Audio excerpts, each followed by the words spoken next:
target kita kan di sana kan nggak cuma buat main biasa aja kan, tapi kan meraih poin kan untuk menjaga asal lolos Piala Dunia.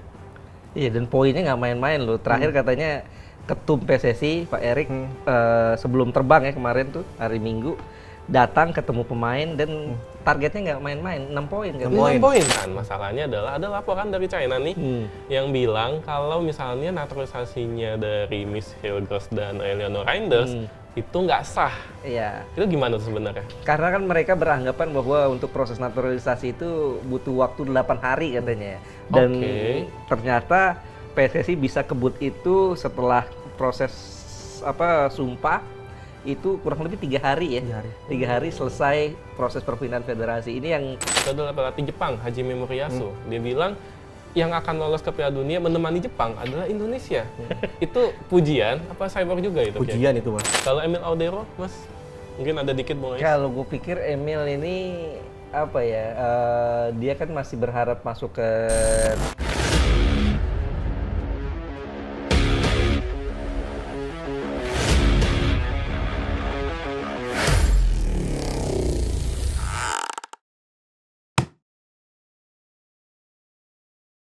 12 tahun lalu, Timnas Indonesia dibantai 0-10 oleh Bahrain. Tapi sekarang Timnas sudah berbeda, dengan wajah yang berbeda juga. Akankah hasil itu terulang atau kita bisa balas dendam? Kita temukan jawabannya di podcast Ruang Ganti. Dan di sini kita sudah kedatangan 2 tamu spesial. Ada jurnalis senior, Abdul Haris. Siap. Apa kabar, Bung? Alhamdulillah baik. Ini dengan petua-petuahnya, prediksi-prediksinya kita tunggu ya. Menghadapi Bahrain ini bisa nggak ya balas dendam atau enggak, tapi tahan dulu. Karena ada satu lagi narsum kita, jurnalis lapangan, orang dalam, tahu seluk-beluk PSSI ya. Nah, ada lebih tahu dia. Lebih tahu dia kayaknya ya. Ada Andri Bagus Saiful, apa kabar Bung Andri? Aman ya? Aman. Gimana kabar Timnas? Aman ya? Aman. Katanya jet lag katanya. Ya mungkin karena perjalanan ya, waktu mepet ya. Ya mungkin nggak jadi masalah, untuk Timnas sudah terbiasa. Ya, dan pastinya STY sudah memanggil 27 pemain ya untuk menghadapi China dan Bahrain. Pertanyaannya Bung Ais, itu udah kekuatan terbaik kita nggak sih? Iya, kalau gue lihat memang udah kekuatan terbaik ya. Memang tidak ada Ramadan Sananta, tapi memang kalau kita nilai Ramadan Sananta dia bagus saat bersama Coach Indra Syafri, tapi memang kurang cocok ya bersama Coach Sintayong karena tipikal Ramadan Sananta kan seorang striker murni, sementara Coach Sintayong biasanya cenderung cari striker penjelajah yang mobile. Cari bola mobile. Ini bikin Ramadan Sananta nggak masuk.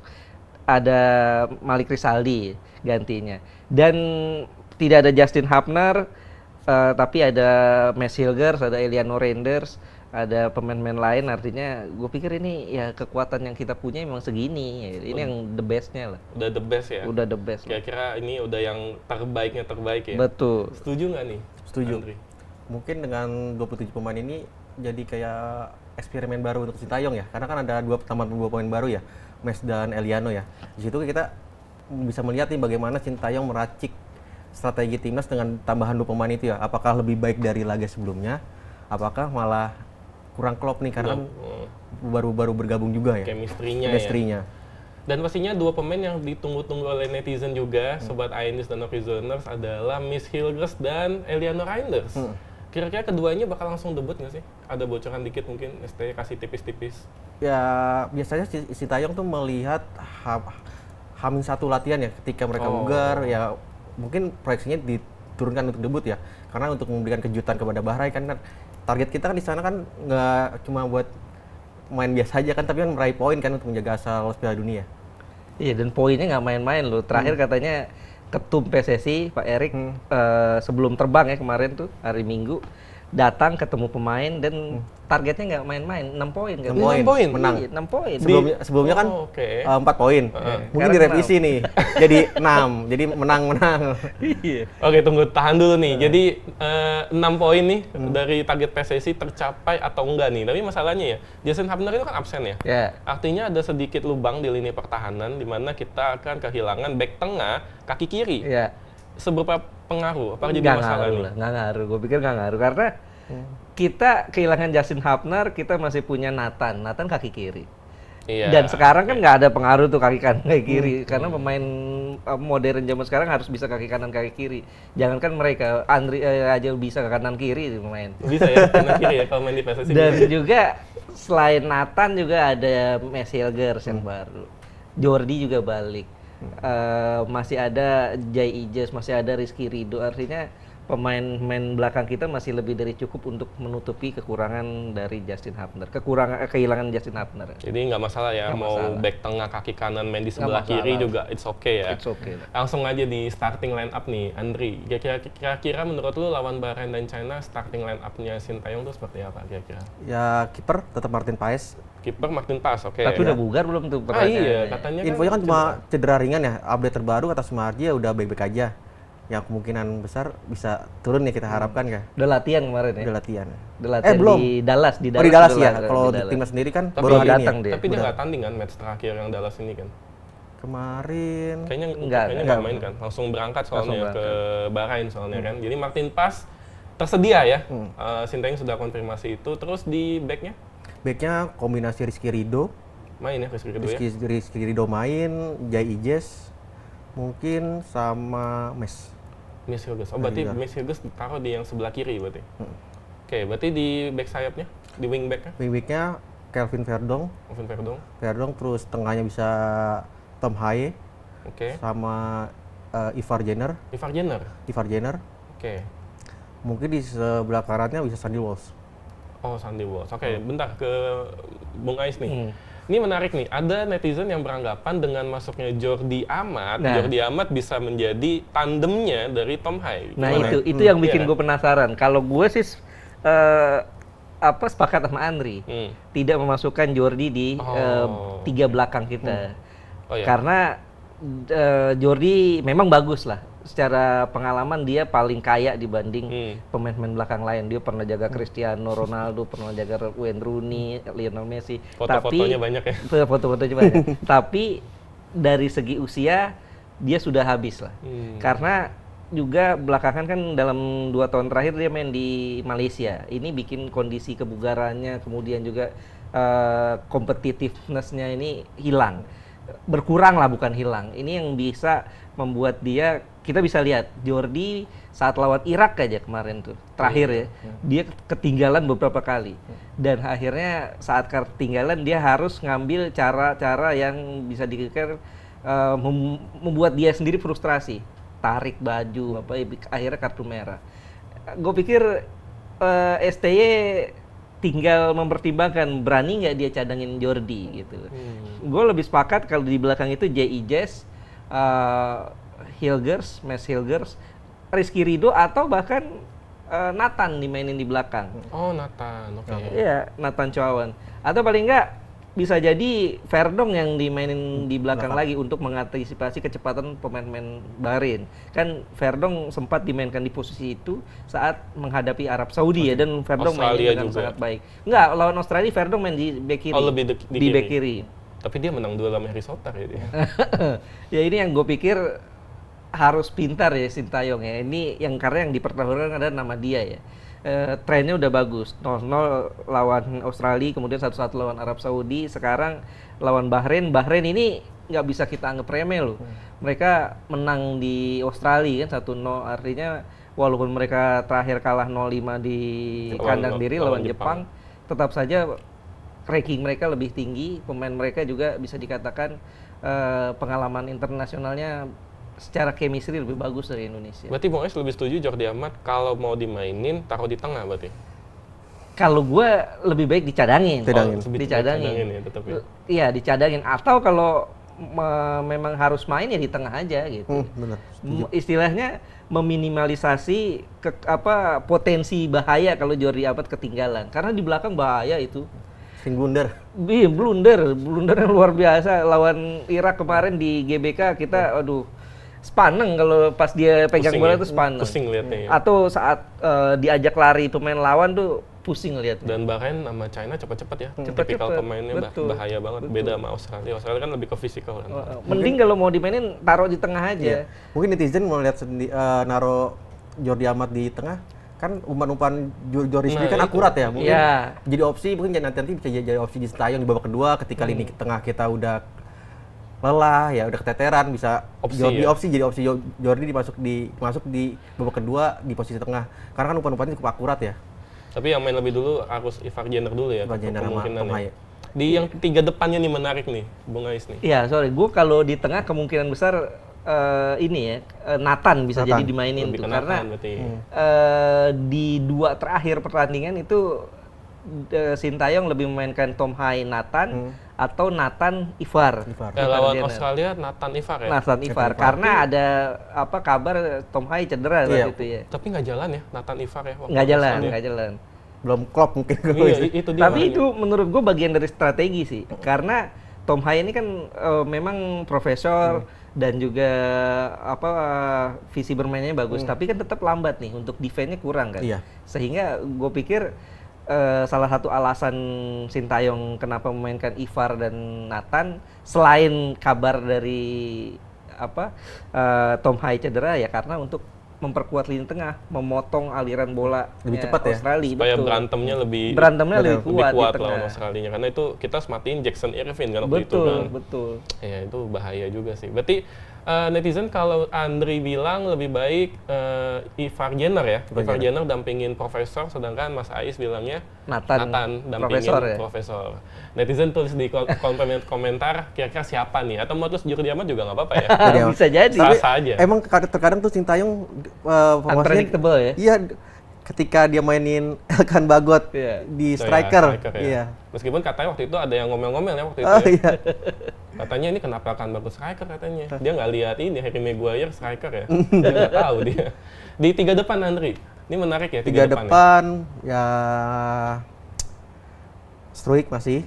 Rafael Struijk oke. Terus Ragnar Ragnar, mungkin bisa nyoba Eliano Reinders Iya. ya. Berarti mungkin Witan atau Marcelino ya mungkin. Iya, bisa super sub jadi kalau menurut gue ya, bisa jadi Sintayong akan memainkan full pemain keturunan sekarang besok. Full pemain diaspora berarti. Iya. Bisa jadi, ya karena ya kalau kemungkinan yang paling mungkin untuk bisa bertahan Rizky Ridho di belakang. Kapten, iya kan? Iya, ya kapten kan Jai Ijes ya. Iya. Jai Ijes, Rizky Ridho, Mes Hilgers, atau kalau seandainya Rizky Ridho ternyata harus duduk di bangku cadangan berarti full pemain keturunan. full diaspora. Diaspora ya. Betul. Karena di depan kan Eliano, kemudian Ragnar, Rafael Struijk, bisa jadi 3 itu yang akan dicoba tuh.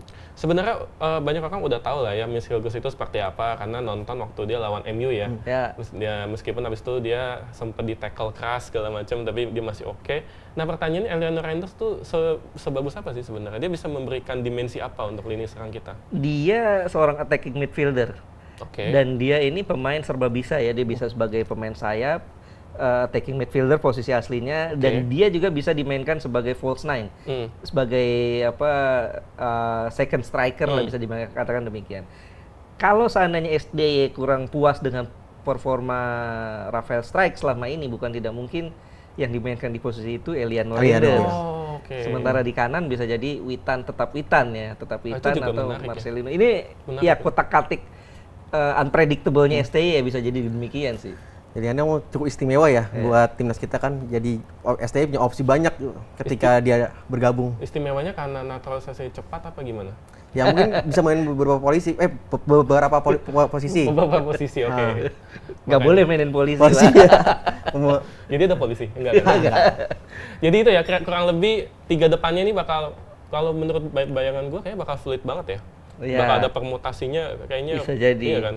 Iya, karena kalau gue lihat STY ini hampir tidak pernah memainkan striker murni sejak dia ditunjuk pegang tim dari 2020 ya, diperkenalkan Desember 2019. Sejak itu sampai sekarang nggak pernah dia mainin striker murni.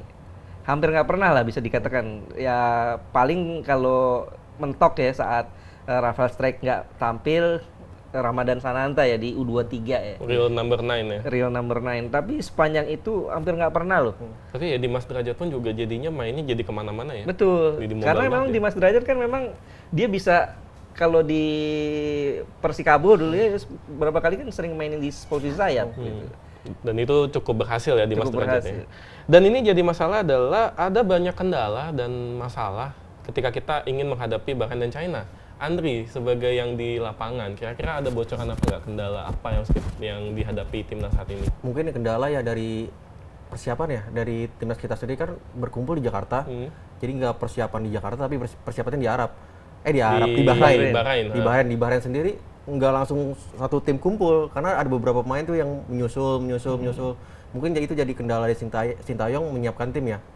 Ya, tapi Sumadi sendiri bilang itu manajer timnas bilang itu bukan jadi suatu permasalahan karena aman karena timnas sudah terbiasa ketimbang berkumpul di Jakarta itu lebih melelahkan pemain yang berkarir di Eropa ke Jakarta dulu habis itu ke Bahrain. Lebih efektif ya ketika mereka kumpul di Bahrain. Langsung ya. Semuanya kumpul di sana langsung ya. Tapi ada jet lag nggak sih? Katanya terakhir ada jet lag ya katanya terakhir ya. Ya kalau jet lag sih pasti ya, tapi karena ini jeda waktunya lumayan panjang. Yang jadi permasalahan kan Martin Paes ini datang terlambat katanya. Dan belum ada kabar kapan dia bakal datang kan. Ini jadi masalah kalau sekarang ini datangnya mepet hari Kamis. Ini bisa dipertanyakan apakah kondisi Martin Paes ini fit betul atau masih jet lag. Ini yang harus diwaspadai oleh Sintayong. Ya bukan nggak mungkin ya tiba-tiba kalau Martin Paes jet lag ya Hernando Ari bisa jadi dimainin. Ya Hernando Ari juga bukan kiper jelek juga. Betul, kiper bagus. Kita bisa berharap banyak juga dengan Hernando Ari. Tapi juga masalah lain adalah cuaca ya. Katanya di Bahrain ini panas banget ya katanya. Ya tadi gue baru aja lihat itu ya BMKG. BMKG-nya Google ya. Ya cuacanya tuh per hari ini tuh kalau siang sekitar 36-an lah. 36-an kalau sore sini ya. Iya, hampir kurang lebih sama lah. Beda-beda lebih panas dikit lah, lebih panas dikit. Kalau malam itu sekitar 29-an, 28 gitu. Dan kemarin kan latihan hari Minggu coach Sintayong bilang bahwa cuacanya aman-aman aja, nggak masalah karena mereka tuh latihan menyesuaikan kondisi kick off. Kick off jam 7 waktu sana, jam 11 waktu kita ya. Dan mereka latihan tuh jam 6. Jadi beda-beda tipis kan. Dan Sintayong bilang ya sejuk sih gitu kalau malam ya, nggak terlalu panas. Ya mudah-mudahan sih nggak masalah ya. Iya. Nggak masalah karena beda-beda dikit lah dengan Arab kemarin, beda-beda dikit dengan Indonesia. Jangan sampai nanti kita lihat Tom Hai di menit 60 udah kayak KDB mukanya udah merah. Kasihan juga. Tapi pas di Arab sendiri pemain kita cukup oke sih, biar panas Mas ya. Iya, yang gue lihat capek banget. Iya capek banget. Arab juga emang tensinya kan tinggi banget. Tinggi sih. Asal kita jangan main siang aja.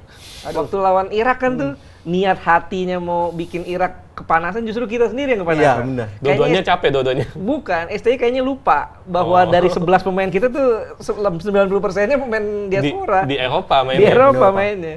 Iya juga ya. Jadi bumerang. Betul. Selain masalah cuaca, juga masalahnya adalah kita terbang ke Bahrain, habis itu terbang ke China. Di mana China-nya ini bukan Beijing, bukan Shanghai juga, bukan Guangzhou, tapi Qingdao. Katanya Erick Thohir sih solusinya adalah pesawat charter ya. Gimana menurut Andri? Apakah itu cukup membantukah untuk pemain timnas? Yang cukup membantu kan kabarnya kan dari Jakarta terbang ke Doha ya, Doha Qatar. Itu komersil masih di Qatar sendiri baru charter ke Bahrain. Nanti selepas dari Bahrain tuh pas laga langsung menuju ke Cina. Biar bisa pemulihan di sana. Oh, jadi lebih cepat ya? Lebih cepat ya. Jadi bisa jadi pas habis main hari itu juga ya? Ya, hari itu juga terbang. Langsung ya? Karena kan PSSI kan menyiapkan pesawat charter kan bukan alas kemewahan ya, tapi yang kebutuhan. Ya, itu ya harus dicatat ya, bukan kemewahan ya. Bukan kemewahan, tapi yang kebutuhan. Ya kita pengen timnasnya tampil bagus, ya harus disiapin fasilitas yang mendukung lah. Karena memang waktunya mepet banget ya. Tanggal 10 kita lawan Bahrain, 15 langsung ketemu China ya. Berapa jam perjalanannya kalau dari Bahrain ke China deh kalau nggak deh? Bahrain ke China. Iya. Cukup lama ya. 6 jam ya kurang lebih ya. Ya cukup lama lah ya. Dan ini bisa menguras energi ya, karena Kalau ke Beijing mungkin lebih deket. Ya kita di kota kecilnya lagi Mas ya. Kalau nggak salah tuh dari Beijing ke stadionnya itu ke kotanya itu sekitar 6 jam perjalanan darat tuh. Perjalanan darat 6 jam ya? Coba. Oh ini gue dapat update sedikit nih, katanya Martin Paes udah OTW. Berarti dia aman berarti. Ya berarti benar seperti yang dikatakan menjerat timnas kemarin kan. Tim kumpul semuanya tanggal 27. Tanggal 27, tanggal 7. Hari ini ya? Hari ini, iya. iya. Bener ya, tanggal 7, iya bener-bener. Tanggal 7, main tanggal 10. Ya 7 istirahat, 8 udah mulai latihan. Iya, 8, 9, bisa lah. Kalau kiper bisa lah, kan nggak terlalu seperti 10 pemain lainnya kan. Iya, Tapi dan memang Martin ini Paes- tuntutan timnas zaman sekarang ya. Ibaratnya memang timnas-timnas di negara-negara lain juga, kecuali yang main di lokal ya. Iya. Kayak di Eropa ya mereka nggak bisa menuntut TC jangka panjang kan. Bener Mas. Mereka tim klubnya selesai main baru gabung. Paling ya latihannya ya Sehari, 3-4 2 hari. hari. Iya. Iya. Ya ini memang tuntutannya seperti itu sekarang. Karena gini Mas, biasanya kita kalau jeda internasional ini kita biasanya sibuk cari lawan tanding buat uji coba. Lawannya Timor Leste atau Bangladesh, kan beda. Kita ada jadwalnya sendiri nih. Iya, kan? betul. Makanya kita harus beradaptasi ya sebenarnya. Betul, harus beradaptasi lah. Karena kan PSSI yang bisa diatur PSSI ya kompetisi lokal Mas ya. Betul. Ya katanya libur lebih dulu ketimbang jeda internasional. Iya, Jadi pemain yang berkarir di Liga 1 kan bisa kumpul lebih dulu kan. Ketimbang pemain di liga lain nih Mas, kita ngatur liga-liga lain ya nggak bisa kan pasti kan. Nggak bisa. Di Amerika ada operatornya, di Di misalnya Belanda juga beda lagi gitu ya. kan pasti udah jadi jadwalnya. Ya, tapi kan yang paling penting mereka terjaga kondisinya di Iya. klubnya masing-masing, secara fisiknya, sentuhan bolanya. Yang repot kan kalau seandainya di klubnya ini mereka fisiknya, makannya, apanya tidak terjaga. Iya, Ini sehingga pas saat gabung ke timnas juga jadi berantakan. Diharapkan kondisinya terjaga. Ya. Dan targetnya 6 poin. Langsung aja deh prediksinya. Aduh. Bung Ais deh gimana? Lawan Bahrain dan lawan China. Kalau 6 poin gue agak khawatir nggak tercapai. Oke. Paling masuk akal 4 sih. Menangnya di mana kira-kira? Menangnya gue mudah-mudahan di Cina ya. Oh di China menang Di ya? China menang. Karena dianggap tim terlemah ya dianggapnya. Ya bukan karena tim terlemah ya. Secara ranking memang di antara, kecuali Indonesia ya yang 129, di antara 5 kontestan lainnya memang Cina ini paling rendah kan, 91. Bahrain 76. Ya kalau Jepang udahlah nggak usah dipikirin lah. Ikhlasin aja kalau ikhlasin aja.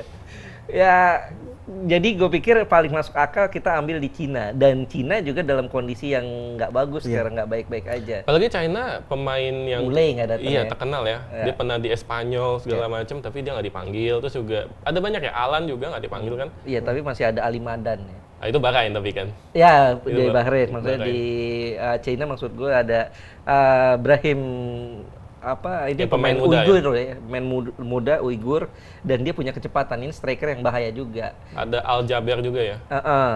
Sehingga kalau gue bilang harus hati-hati juga, jangan terlalu nganggep remeh. Bahrain dan China ya. Bahrain dan China. Tapi kemungkinan menurut Bung Ais China bisa ya kemungkinannya. China mudah-mudahan bisa ya, mudah-mudahan bisa kalau seandainya kita punya mental dan bisa manfaatin setiap peluang ya. Yang jadi masalah kan pemain-pemain kita ini kadang-kadang nggak bisa manfaatin peluang ya. Lawan Arab dan lawan Australia kan kita punya peluang banyak tuh sebetulnya. Australia peluang yang menit awal itu ya. Menit awal itu. Andri gimana? Apakah 6 poin yakin atau udahlah ngikut Mas Ais aja deh gitu? Sepakat sama saya sih. Karena kan Bahrain kan yang tuan rumah kan. Kemarin pun dia menang 1-0 sama Australia kan. Iya. Apalagi itu dirinya Harry Sotar ya. Itu kan di kandang Australia juga kan. Jadi kita lihat Bahrain sendiri dia juga percaya diri lawan kita karena kan punya catatan bagus yang menang 10-0 ya. 10-0. Tapi kita juga pernah mengalahkan Bahrain Iya, 2-1 di Jakarta 2-1, tapi kan Jakarta. sekarang kan Piala Asia 2007. 10-0 itu kan 2007. di publik sepak bola Bahrain kan lagi dibahas terus nih, dibahas terus. Tapi sekarang ya, netizen Bahrain masih ngebahas ya? Masih ngebahas. Karena pertemuan terakhir itu. Iya, ya 10-0 Pertemuan itu. terakhir Indonesia Bahrain itu ya kekalahan 10-0 itu. Tapi kan beda ya, waktu itu kita dualisme. Dualisme.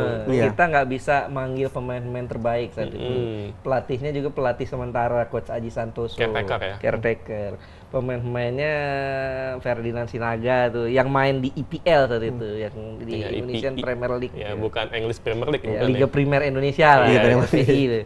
Ya, yang main-main di sana. Sementara yang main di ISL saat itu kayak ada Christian Gonzalez, Boas Bambang. itu Bambang Pamungkas. Bambang tuh sebetulnya mau main. Iya, lagi nggak ada klub ya maksudnya? Nggak, gue lupa deh saat itu ya. Yang pasti itu Bambang mau main Mau main. sebetulnya. Ya, Walaupun Persijanya tidak mengizinkan apa-apa iya, ya waktu gitu. itu ya. Itulah yang membuat kita nggak bisa bawa pemain-pemain terbaik kita. Persiapannya juga ya seadanya lah, mepet. sehingga ya skor 0-10 itu ya skor yang paling memalukan dan itu tercatat sebagai kekalahan terburuk sepanjang sejarah tim nasional Indonesia. Masalahnya juga di saat itu matchnya kita kehilangan pemain langsung kan. Kiper kita Syamsida kartu merah kan langsung. Betul. Itu juga yang jadi berpengaruh. Ya di match itu kalau nggak salah ada rumor kan Bahrain butuh kemenangan 0-9 Mas ya, Iya. agar lolos ke babak selanjutnya kan. Jadi maksudnya ada match fixing. Enggak.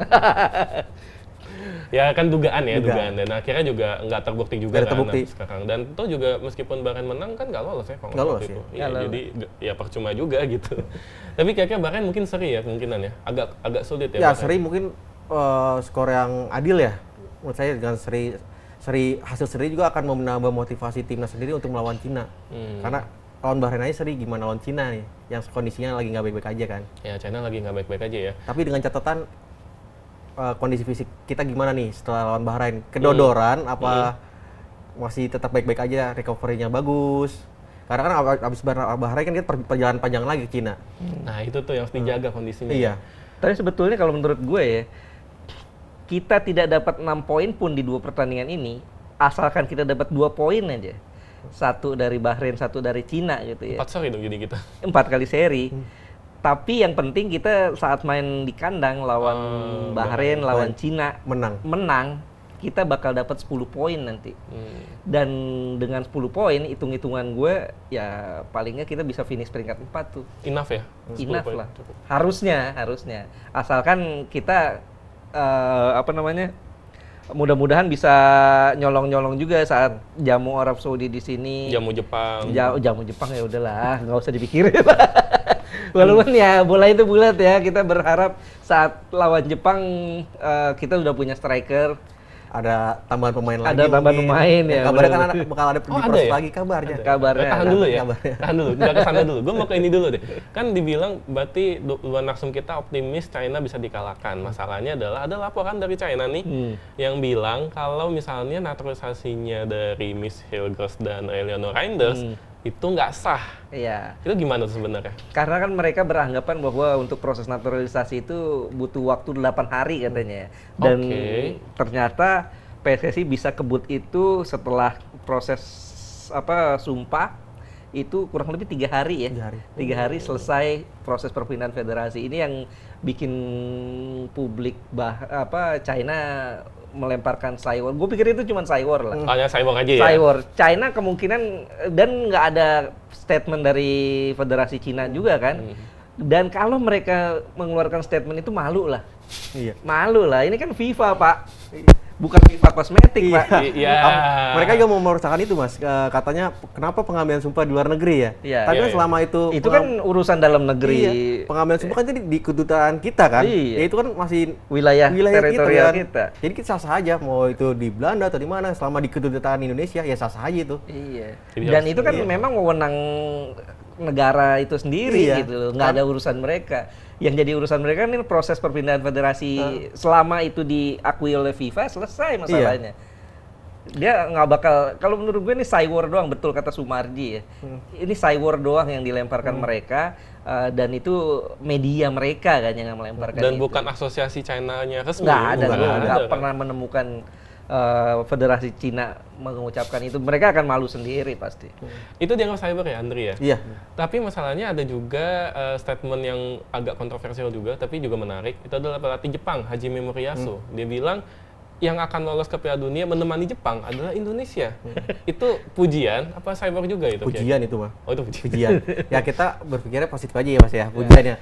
Siapa sih yang mau lolos Piala Dunia? Oke. Ya mungkin tuh motivasi buat kita main terbaik nih di fase grup C kan. Meraih poin-poin, ya siapa tahu emang terwujud kita bisa dampingin Jepang. Kan nggak ada yang nggak tahu dong sepak bola. Ya anggap aja itu doa. Doa. Anggap aja itu doa. Doa dari orang Jepang ya? Betul, walaupun loginya beda ya. Iya. Tapi kan sah-sah, yang penting kan ke atas. Yang penting kan, ke ya? atas. Berarti bukan cyber ya berarti ya? Ya, gue pikir sih enggak lah. Ini karena Haji Memoriasu dan Sintayong ini ada hubungan dekat. Oh iya, iya. Iya, mereka ini beberapa kali ketemu dan sangat akrab ya. Gue pikir ini bentuk kesantunan orang-orang timur aja sih. Gitu. Dan saling sanjung, saling puji dan ya betul kata Adri, apapun bisa terjadi. Kalau kita dari publik Indonesia sih berharap ya ini anggap aja ini doa. Mudah-mudahan sih betul. Yang Mungkin itu cara dia mengapresiasi kerjanya Sintayong bersama timnas. Betul. Yang tadi yang kita disepelekan, tapi sekarang kita dipertimbangkan nih. Betul. Udah bisa nahan Arab dan Australia ya. Mudah-mudahan itu berlanjut ya. Dan yang pastinya juga tadi ada sedikit Andri bilang ada pemain lain yang bakal dinaturalisasi. Ada lagi emangnya ya? Kabarnya sih begitu. Ada dikit bocoran? Waduh, Sulit ya? sulit. Yaudah deh, katanya ada kabar si Emil Audero dan Kevin Dix ya? Nah itu gimana itu? Kevin Dix sendiri kan sudah membocorkan katanya kan sudah diproses ya pemberkasannya. Tapi kemarin konfirmasi ke PSSI sendiri katanya, kata Pak Erik kalau belum salaman belum Sah lah. belum sah. Jadi Mungkin belum ya? belum. Tapi juga kabarnya Kevin Dix kan tadinya masih ngincer timnas Belanda, itu gimana tuh? Mungkin masih kemarin tuh sempat mempertimbangkan banyak hal ya setelah melihat performa timnas kita Berubah pikiran ya? lagi bagus, terus juga jadi sorotan dunia, bukan lagi Asia Tenggara kan, kita disoroti tapi dunia kan. Jadi mungkin ada hatinya terketuk mungkin. Ada panggilan dari hati Panggilan. ya. Kalau Emil Audero, Mas, mungkin ada dikit mau Kalau gue pikir Emil ini dia kan masih berharap masuk ke timnas Italia itu. Walaupun dari segi performa akan semakin sulit kan karena Italia udah paten dengan Donnarumma dan cadangan-cadangannya ya. Dan dengan adanya Martin Paes ini gue pikir Emil Audero mau atau nggak penting lah. Nah ini baru Nggak sikap terlalu nih. penting lah gitu. Sikap ya. Dia mau syukur nggak mau ya udah dan agak susah juga sih menurut gue ini pertimbangannya karena kalau dia pilih jadi WNI ini kan di Italia itu ada kebijakan atau regulasi bahwa yang non Uni Eropa kan dianggap pemain asing tuh. Nah itu ada Berarti kebijakan dia itu. akan dianggap sebagai pemain asing di sana. Di Liga Italia itu. Di Liga Italia itu bersama klubnya Como kan. Como. Artinya tentu klub-klub Italia akan pilih nih tetap memainkan dia atau lebih mengambil pemain-pemain asing dari Brazil atau dari negara-negara lain, Argentina ini tentu yang akan jadi pertimbangan dia ya, kecuali kalau seandainya Emil memang usianya udah 30-an ke atas, mungkin dia baru akan menyatakan kesediaannya untuk bela timnas tuh. Tapi ini juga ada sedikit kabar katanya Emil Audero udah salaman. Apa iya? Salaman kan udah berapa kali ketemu Pak Erik kan. Tapi salamannya bukan salaman deal gitu itu, kan. betul. Bedanya itu karena sampai sekarang kan Emil nggak ada kabar-kabar untuk pemberkasan gitu. Jadi belum ya. Jadi untuk ya kiper cukup lah masih Martin Paes aja ya. Martin Paes. Kan kita ada kiper muda kan, ada Hernando Ari, mungkin dari Adi situ Satrio. iya, bagus. bisa ngambil pengalaman ilmunya dari Martin Paes ya. Kita punya kiper-kiper bagus juga kan. Cukup lah untuk posisi kiper. Tadi gue tertarik dikit nih. Gue mau kulik dikit nih. Tadi kan Andri bilang ada pemain yang lagi mau dinaturalisasi lagi. Tapi kan lu belum bisa bocorin kan. Posisinya deh kalau nggak deh, posisinya. Kalau bicara kebutuhan Mas ya, Striker ya? Striker kalau kebutuhan. Nah yang akan sedang proses ini striker apa bukan? Mungkin buat Mas Ais yang pertama Kan gue orang luar. Iya orang luar. Enggak, itu yang gue penasaran sebetulnya Mauro Gistra ya. Amar sekali ya. Itu dia menyatakan sedang diproses, tapi ini karena kan proses jadi WNI ini ada beberapa tipe ya. Ada tipe keinginan permintaan Sintayong atau yang keinginan sendiri kayak kiper Cyrus Margono. Iya, Cyrus Margono kan walaupun dia sudah jadi WNI ternyata nggak pernah dipanggil oleh PSSI. Dari Arya Sinulinga yang bilang ya. Iya, ini yang gue penasaran. Ungkapan Mauro Gistra ini dia diproses karena memang niat dia sendiri atau memang keinginan dari Sintayong atau tawaran dari PSSI. Ini yang jadi teka-teki sih. Iya. Sampai saat ini sih belum ada lebih jauh ke situ Mas ya. Pembahasan soal dia ada pendekatan atau bagaimana, karena PSSI sendiri kan bergeraknya senyap nih Mas. Betul. Iya. Tiba-tiba salaman, tiba-tiba besok sumpah. Iya, yang ini Reinders juga cepet banget ya. Cepet banget. Cepet. Iya Kalau Mads sih, gue pikir Mads Hilgers itu udah lama ya. Udah. Kabarnya itu Mads Hilgers sudah dari dia di usia tim junior ya beberapa tahun lalu. Dari angkatan pertama itu kan yang Betul. gerbang pertama itu Baru sebenarnya. sekarang akhirnya dia fix mau gitu. Nah ini masalah juga nih Dri. Kan tadi lu bilang ada lagi yang sedang proses naturalisasi. Nanti ada yang komen lagi, kok naturalisasi lagi gitu kan. Nah muncul lagi kan polemik reaksi naturalisasi versus local pride. Nah kita udah bahas itu beberapa kali ya, Bung Ais ya. Tapi yang pengen kita tahu dari pemainnya sendiri nih, pemain di timnasnya, terganggu nggak sih dengan isu ini sebenarnya? Kayaknya pemain timnas sendiri udah profesional ya. Mungkin dengan kehadiran pemain naturalisasi bisa menambah kemampuan bermainnya dia, bakal lebih baik, bisa bersaing mungkin untuk bermain di Eropa ya. Jadi kayak batu loncatan ketika ada pemain naturalisasi, bisa bertukar ilmu. Kayaknya nggak ada masalah pemain sekarang lah. Dan blend in ya, Iya. pemain lokal kita dengan pemain diaspora cukup blend in berarti. Ya kita bisa lihat interaksi mereka sendiri lah di sosial iya, media iya. bagaimana kan. Iya sih. Ya joget-joget bersama ya. Mungkin udah klop banget. Padahal pemainnya baru kenal 1 bulan atau 2 bulan ya. Tapi kayak udah kenal lama gitu ya. Ada sedikit Mas, mungkin lu tahu dikit. Iya, gue pikir ini nggak tidak lepas dari pengaruh Sintayong ya, yang mewajibkan seluruh pemain makan bareng, Iya. makan aturan tepat itu. waktu. Ini kan yang bikin, dan kadang-kadang kan duduknya juga diatur tuh. Oh diatur. Diatur. Duduknya diatur. Gue dengar duduknya diatur. Misalnya nggak boleh duduknya itu lokal. Biasanya suka diselang-seling atau pemain-pemain yang lain supaya mereka ngeblend. Ini memang yang gue pikir pengaruh dari coach Sintayong juga. Dan mereka makan nggak sambil main HP kan. Jadi mau nggak mau harus ngobrol tuh berarti ya kan. Ya Sintayong pintar sih membangun kedekatan emosional antar pemain ya. Dari sesi latihan aja, ketika belum latihan bercanda dulu. Ketika latihan mulai, ya udah serius semua. Selesai baru bercanda lagi. Ada waktunya Ada ya. waktunya. Ya profesional lah ya. Betul. Jadi gitu ya netizen ya. Jadi udahlah stop lah ya masalah itu ya. Karena dari pemain pun juga ternyata baik-baik aja. Naturalisasi dan yang lokal ternyata cukup blend in ya. Dan itu juga menjadi harapan kita keduanya maupun itu diaspora maupun itu lokal bisa membantu timnas untuk meraih kemenangan di lawan Bahrain dan China. Ya. Targetnya 6 poin loh, nggak main-main ya. Ya udahlah, kita tunggu saja di tanggal 10 dan 15 apakah hasilnya kita bisa mengalahkan Bahrain dan China atau tidak. Waktu yang akan menjawabnya. Itu aja episode Ruang Ganti kali ini. Thank you banget Bung Ais sudah datang. Thank you Andri. Mungkin next bocoran dikit ya nextnya. Ditunggu lagi bocoran-bocorannya. Itu aja Sobat iNews, Okezoners dan netizen. Thank you. Bye.